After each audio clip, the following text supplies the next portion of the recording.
नमस्कार विद्यार्थी मित्रांनो, मागील पाठामध्ये आपण मौर्य साम्राज्याविषयी माहिती घेतलेली आहे। सम्राट अशोकाच्या मृत्यूनंतर मौर्य साम्राज्याला उतरती काळ लागली। मौर्य काळानंतर भारतामध्ये अनेक राज्ये उदयाला आली, काही साम्राज्यही उदयाला आली। यांमधील राजकीय आणि सांस्कृतिक घडामोडी आपण या पाठामध्ये अभ्यासणार आहोत। मौर्य साम्राज्यानंतर भारतामध्ये उदयाला आलेली राजघराणी या पाठामध्ये आपण अभ्यासणार आहोत। त्यामध्ये शुंग राजघराणे, इंडो ग्रीक राजे, कुशाण राजे, गुप्त राजघराणे, वर्धन राजघराणे आणि ईशान्य भारतातील राजसत्ता यांचा आपण अभ्यास करणार आहोत। आपल्या या भारताच्या नकाशामध्ये कोणत्या ठिकाणी कोणती राजघराणी राज्य करत होती हे पाहायला मिळेल। शुंग घराणे। सम्राट अशोकानंतर मौर्य सत्तेचे सामर्थ्य कमी होत गेले। शेवटच्या मौर्य राजाचे नाव बृहद्रथ असे होते। मौर्यांचा सेनापती पुष्यमित्र शुंग याने बंड करून बृहद्रथाची हत्या केली आणि तो स्वतः राजा झाला। त्यामुळे या ठिकाणी शुंग घराण्याची सत्ता स्थापन झाली। इंडो ग्रीक राजे। या काळामध्ये भारतीय उपखंडाच्या वायव्य प्रदेशामध्ये ग्रीक राजांची छोटी छोटी राज्ये होती। त्या राजांना इंडो ग्रीक राजे असे म्हटले जाते। प्राचीन भारतीय नाण्यांच्या इतिहासात या राजांची नाणी अत्यंत महत्त्वाची आहेत। एका बाजूला राजाचे चित्र आणि दुसऱ्या बाजूला देवतेचे चित्र अशा पद्धतीची नाणी बनवण्याची त्यांची परंपरा होती। ती पुढे भारतामध्ये रुजली। भारतीय राजांनी देखील अशाच प्रकारची नाणी बनवण्यास सुरुवात केली। इंडो ग्रीक राजांमध्ये मिनँडर हा राजा प्रसिद्ध असून त्याने नागसेन या बौद्ध भिक्खूबरोबर बौद्ध तत्त्वज्ञानाची चर्चा केली होती। मिनँडर म्हणजेच मिलिंद, त्याने भिक्खू नागसेन यांना विचारलेल्या प्रश्नांतून मिलिंदपन्न या ग्रंथाची निर्मिती झाली। पन्न या पाली भाषेतील शब्दाचा अर्थ प्रश्न असा होतो। कुशाण राजे। भारतामध्ये निरनिराळ्या लोकांच्या टोळ्या बाहेरून सतत येत होत्या। त्यामध्ये मध्य आशियातून आलेल्या कुशाण नावाने ओळखल्या जाणाऱ्या टोळ्या देखील होत्या। इसवी सनाच्या पहिल्या शतकात वायव्येकडील प्रदेशात आणि काश्मीरमध्ये त्यांनी आपलं राज्य स्थापन केलं। भारतात सोन्याची नाणी पाडण्याची सुरुवात कुशाण राजांनीच केली। नाण्यांवर गौतम बुद्ध आणि विविध भारतीय देवता यांच्या प्रतिमा वापरण्याची प्रथा कुशाण राजांनी सुरू केली। कुशाण राजा कनिष्क यांनी साम्राज्याचा विस्तार मोठ्या प्रमाणामध्ये केला। सम्राट कनिष्क। कनिष्काचे साम्राज्य पश्चिमेला काबूल पासून पूर्वेला वाराणसी पर्यंत पसरलेले होते। कनिष्काची सोन्याची आणि तांब्याची नाणी पाडली आहेत। कनिष्काच्या काळामध्ये बौद्ध धर्माची चौथी परिषद काश्मीरमध्ये भरवण्यात आली होती। कनिष्काने काश्मीरमध्ये कनिष्कपूर हे शहर वसवले। श्रीनगर जवळ असलेले कामपूर नावाचे गाव म्हणजेच त्या काळातील कनिष्कपूर असावे। कनिष्काच्या काळात अश्वघोष हा कवी होऊन गेला। त्याने बुद्धचरित आणि वज्रसूची हे ग्रंथ लिहिले। कनिष्काच्या दरबारामध्ये चरक हा प्रसिद्ध वैद्य होता। कनिष्काचे सोन्याचे नाणे। हे नाणे सम्राट कनिष्काने पाडलेले होते। या नाण्याच्या दर्शनी बाजूवर ग्रीक लिपीमध्ये लिहिलेला शाओ नानो शाओ कनेष्की कोशानो असा लेख आहे। याचा अर्थ राजाधिराज कनिष्क कुशाण असा आहे। नाण्याच्या मागील बाजूस गौतम बुद्धांची प्रतिमा आहे आणि बाजूला ग्रीक लिपीत बौद्धो म्हणजेच बुद्ध असे लिहिलेले आहे। या ठिकाणी कनिष्काने तयार केलेल्या सोन्याच्या नाण्याच्या दोन्ही बाजू आपल्याला दिसत आहेत।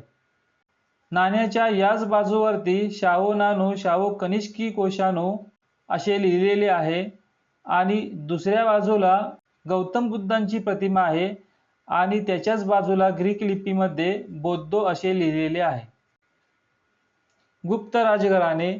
इसवी सनाच्या तिसऱ्या शतकाच्या शेवटी उत्तर भारतात गुप्त राजघराण्याच्या सत्तेचा उदय झाला।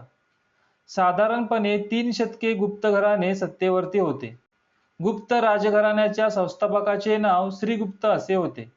समुद्रगुप्त आणि दुसरा चंद्रगुप्त हे गुप्त राजघराण्यातील विशेष उल्लेखनीय असे राजे होते।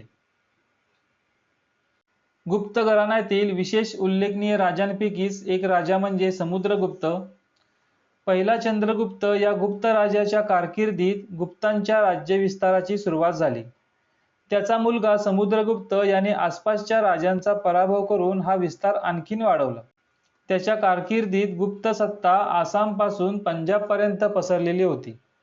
तामिळनाडूमधील कांचीपर्यंतचा पूर्व किनारपट्टीचा प्रदेशही त्याने जिंकलेला होता. समुद्रगुप्ताने मिळवलेल्या विजयांमुळे त्याच्या सत्तेचा दबदबा सर्वत्र वाढत गेला. त्यामुळे वायव्येकडील राजे तसेच श्रीलंकेतील राजा यांनी देखील त्याच्याशी मैत्रीचे करार केले.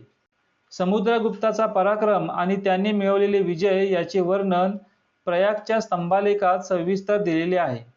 हा लेख प्रयाग प्रशस्ती म्हणून ओळखला जातो. त्याला अलाहाबाद प्रशस्ती असे देखील म्हटले जाते. समुद्रगुप्त हा वीणावादनामध्ये प्रवीण होता. समुद्रगुप्ताने विविध प्रकारच्या प्रतिमा असलेली नाणी काढली होती.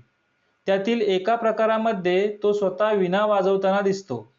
त्यावर समुद्रगुप्त असे नाव लिहिलेले आहे.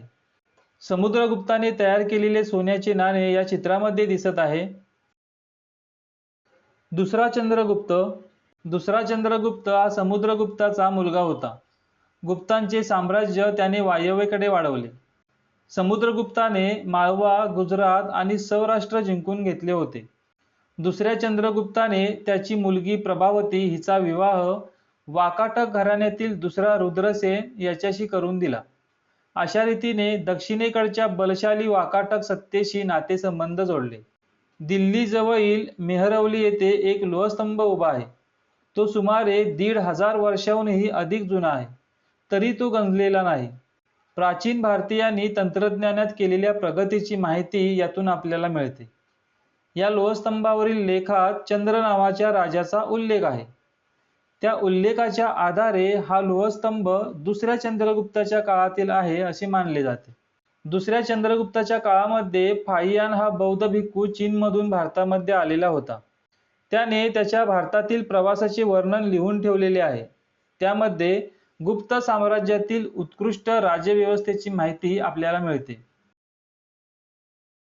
फाहियान हा चीनी प्रवासी दुसऱ्या चंद्रगुप्ताच्या काळामध्ये भारतामध्ये आलेला होता. आपल्या प्रवास वृत्तामध्ये त्याने गुप्त काळातील समाज जीवनाचे वर्णन केलेले आहे. तो म्हणतो, भारताची नगरे मोठी व भरभराटीस आलेली आहेत. प्रवाशांसाठी या नगरांमध्ये अनेक अतिथीगृहे आहेत. अनेक धर्मार्थ संस्थाही आहेत. शहरामध्ये इस्पितळे आहेत. तेथे गरिबांना वैद्यकीय सेवा विनामूल्य उपलब्ध आहेत. विहार व मंदिरे भव्य आहेत. लोकांना व्यवसाय निवडण्याचे पूर्ण स्वातंत्र्य आहे. कुठेही जाण्यास लोकांना मज्जाव नाही. सरकारी अधिकाऱ्यांना व सैनिकांना नियमितपणे पगार दिला जातो. तेथील लोक दारू पित नाहीत, हिंसा करत नाहीत. गुप्त राजवटीतील प्रशासन योग्य रीतीने चालवले जाते. फाहियान याने केलेल्या प्रवास वर्णनावरून दुसऱ्या चंद्रगुप्ताच्या काळामध्ये गुप्त साम्राज्य किती समृद्ध होतं आणि राज्यामध्ये किती शिस्तबद्धता होती याविषयी आपल्याला माहिती मिळते. वर्धन राजघराणे. गुप्त साम्राज्याचे सामर्थ्य कमी होऊ लागल्यानंतर उत्तर भारतात अनेक राज्ये उदयाला आली. वर्धन राजघराण्याचे राज्य त्यापैकी एक आहे. दिल्लीजवळ असणाऱ्या थानेसर या ठिकाणी प्रभाकर वर्धन नावाचा राजा राज्य करत होता. त्याने वर्धन घराण्याची स्थापना केली. हर्षवर्धन हा त्याचा मुलगा होय. हर्षवर्धनाने वर्धन साम्राज्याचा विस्तार केला. त्याच्या कारकिर्दीमध्ये वर्धन साम्राज्याचा विस्तार उत्तरेला नेपाळ, दक्षिणेला नर्मदा नदी, पूर्वेला आसाम आणि पश्चिमेला गुजरातपर्यंत झालेला होता. कामरूप म्हणजे प्राचीन आसाम. तेथील राजा भास्करवर्मन याच्याशी त्याचे मैत्रीचे संबंध होते. हर्षवर्धनाने आपला राजदूत चीनी दरबारात पाठवला होता. हर्षवर्धनाने चीनच्या सम्राटाबरोबर मैत्रीचे संबंध प्रस्थापित केले होते. त्याने त्याची राजधानी कनौज येथे प्रस्थापित केली. त्याच्या कारकिर्दीमध्ये व्यापाराची भरभराट झाली. राज्याच्या उत्पन्नाचा खूप मोठा हिस्सा तो प्रजेच्या हितासाठी वापरत असे. दर 5 वर्षांनी तो स्वतःची सर्व संपत्ती प्रजेला दान करत असे. हर्षवर्धनाच्या दरबारातील राजकवी बाणभट्ट याने हर्षचरित हा हर्षवर्धनाच्या जीवनावर ग्रंथ लिहिला. त्याच्या आधारे हर्षवर्धनाच्या कारकिर्दीतील माहिती आपल्याला मिळते. हर्षवर्धनाने बौद्ध धर्माचा स्वीकार केला होता. त्याने इतर धर्मांनाही उदार आश्रय दिला. हर्षवर्धनाने रत्नावली, नागानंद, प्रियदर्शिका अशी 3 संस्कृत नाटके लिहिली. त्याच्या काळामध्ये युआनशांग हा बौद्ध भिक्खू चीनहून भारतामध्ये आला होता. तो भारतभर फिरला. नालंदा विद्यापीठामध्ये तो 2 वर्षे राहिला. त्याने चीनमध्ये गेल्यावर बौद्ध ग्रंथाचे चीनी भाषेमध्ये रूपांतर केले. युआनशांग हा भारतभर फिरला. त्याने महाराष्ट्रातील लोकांविषयी मोठे गौरवपूर्ण उद्गार काढलेले आहेत. तो म्हणतो, महाराष्ट्राचे लोक मान्य आहेत. कोणी उपकार केले तर ते नेहमीच मरतात, पण जर कोणी त्यांचा अपमान केला तर ते गय करीत नाहीत. संकटात सापडलेल्या माणसांना आपल्या प्राणाची पर्वा न करता ते मदत करतात. शरण आलेल्यास ते अपाय करीत नाहीत. ईशान्य भारतातील राजसत्ता. ईशान्य भारतातील मणिपूर प्रदेशातील उल्पी या राजकन्येचा अर्जुनाबरोबर विवाह झाल्याची कथा महाभारतात आलेली आहे. कामरूप हे राज्य इसवी सनाच्या 4थ्या शतकामध्ये उदयाला आले. पुष्यवर्मन हा कामरूप राज्याचा संस्थापक होता. समुद्रगुप्ताच्या अलाहाबाद येथील स्तंभालेखात त्याचा उल्लेख केलेला आहे. कामरूपच्या राजांचे अनेक कोरीव लेख उपलब्ध आहेत. महाभारत आणि रामायण या महाकाव्यांमध्ये कामरूपचा उल्लेख प्रगज्योतिष या नावाने केलेला आहे. प्रगज्योतिषपूर ही त्या राज्याची राजधानी होती. प्रगज्योतिषपूर म्हणजेच आजचे आसाम राज्यातील गुवाहाटी हे शहर आहे. Periplus of the Erythraean Sea या पुस्तकामध्ये त्याचा उल्लेख किरादिया म्हणजे किरात लोकांचा प्रदेश असा केला आहे. कामरूप राज्याचा विस्तार ब्रह्मपुत्रा नदीचे खोरे, भूटान, बंगालचा काही भाग आणि बिहारचा काही भाग या प्रदेशांमध्ये झालेला होता. ईशान्य भारतातील कामरूप राज्यात युआनशांग गेला होता. त्यावेळी भास्करवर्मन हा तेथील राजा होता. या पाठामध्ये मौर्य नंतरच्या काळामध्ये भारतात विविध जी राज्ये उदयाला आली आणि साम्राज्य उदयाला आली त्यांची माहिती आपण थोडक्यात पाहिलेली आहे. या सुमारामध्ये ईशान्य भारतात काय परिस्थिती होती हे देखील आपण पाहिलेलं आहे. पुढील पाठामध्ये याच कालावधीत दक्षिण भारतामध्ये असलेल्या सत्तांचा परिचय करून घेणार आहोत. धन्यवाद.